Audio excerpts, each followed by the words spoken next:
E para falar sobre energia limpa, recebemos ao vivo aqui no estúdio o professor da Faculdade de Engenharia Elétrica da UF, Ivan Nunes Santos. Boa noite, seja bem-vindo ao nosso informativo, Ivan. Boa noite, obrigado pelo espaço, pelo convite. Espero estar contribuindo nessa discussão que é de grande valia para toda a sociedade. Com certeza vai contribuir muito, é um prazer para a gente receber você aqui.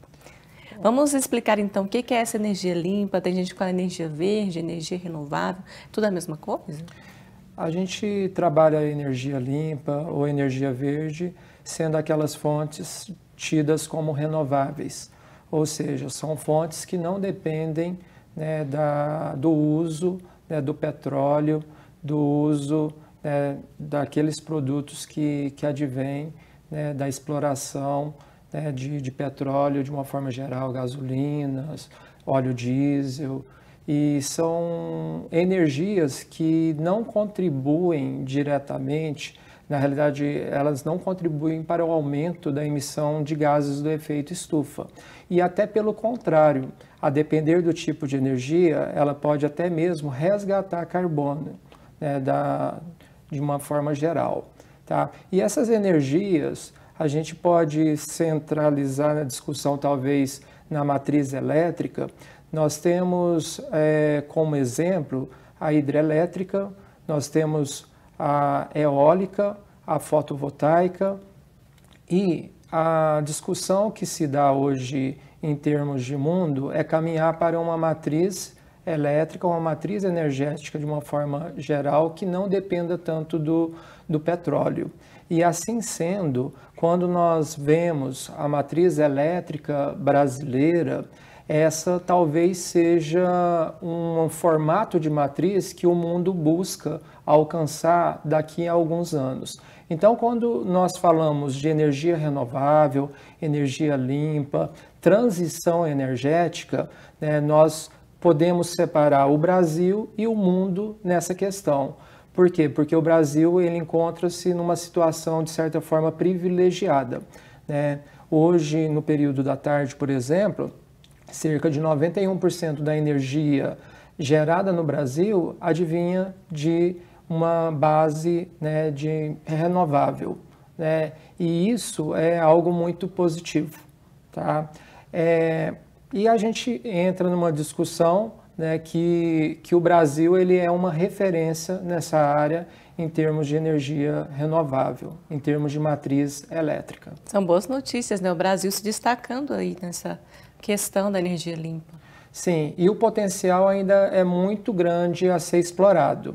A gente tem que, talvez, no que diz respeito à hidrelétrica, a gente tem, assim, o meu ponto de vista pessoal, acredito que o Brasil não necessita de novos reservatórios, porque o impacto ambiental seria muito grande ir para a região norte do país, é onde que poderia ter algum potencial ainda a ser explorado, mas nós podemos explorar outros tipos de fontes. O potencial eólico brasileiro é muito grande, o potencial solar brasileiro é enorme, e podemos, inclusive, trabalhar nos próprios lagos das represas uma otimização de geração, que aí a gente entra numa temática chamada de hibridização de fontes, onde nós podemos, por exemplo, utilizar aqueles lagos, parte dos lagos das nossas hidrelétricas, no contexto de colocar ali fotovoltaicas e fazer a injeção daquela potência também de uma fonte renovável, utilizando o mesmo rede de conexão, que muitas vezes está subutilizado. E falando em potencial, nós temos mais uma reportagem. Os ventos fortes e também o sol constante podem transformar o Nordeste do Brasil em polo de transição energética. O investimento no setor de energia limpa na região aumentou 25% neste ano. No dia 4 de julho, o Nordeste bateu o recorde de geração de energia eólica. Segundo o Operador Nacional de Energia Elétrica, foram 20 mil megawatts, o que corresponde a quase 30% de toda a demanda diária do país. Com essa energia, daria para abastecer toda a região Nordeste e exportar para outros estados. O motivo da alta produção foi o vento na região, que fica mais forte entre julho e o fim de setembro. O Nordeste é o maior produtor de energia limpa do Brasil. Por causa da radiação solar e ventos constantes, a região desponta como protagonista da mudança da matriz energética brasileira e aqui concentra a maior parte dos investimentos. Nos últimos 5 anos, o Banco do Nordeste investiu mais de 30 bilhões de reais em projetos de energia renovável na região. Outros 10 bilhões estão previstos para este ano.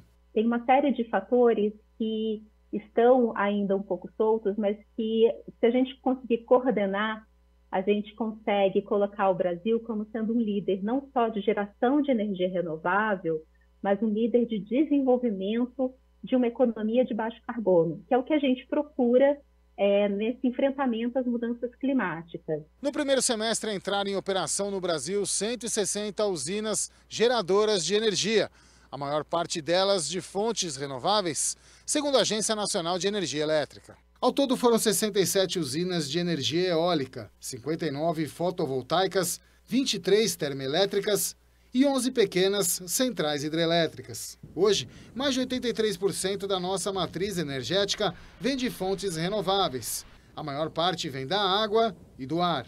A gente tem uma lição de casa muito importante para fazer, que é justamente juntar a geração de energia elétrica com outros componentes sociais. Então, trazer o desenvolvimento local, respeitando as comunidades, trazer planos de investimentos que prevêem educação, que prevêem melhor qualificação da mão de obra, trazer inovação para dentro desse sistema, porque a gente conseguindo juntar todas as peças desse quebra-cabeça, o Brasil não vai ser apenas reconhecido como um país que gera energia de forma renovável. Ele vai ser considerado um exemplo a ser seguido por outros países. O Brasil se destacando aí, pode também exportar essa energia, né, Ivan? Em relação à particularidade do Nordeste, Larissa, é algo bem interessante de se observar que o Nordeste, do ponto de vista de produção de energia no país, sempre foi visto como uma região periférica. Porém, nesses últimos anos, nesses últimos 15 anos, o papel do Nordeste mudou completamente. Ele tem um papel central na chamada transição energética. E ele fez o maior aporte em termos de geração de energia renovável nesses últimos anos, aquilo que aumentou na matriz energética, a matriz elétrica brasileira, vamos assim dizer. Tá? E isso é algo muito positivo, porque a energia eólica, assim como a energia fotovoltaica, que tem a sua montante de contribuição bem representativa ali na região do Nordeste, ela vem também com uma distribuição de renda,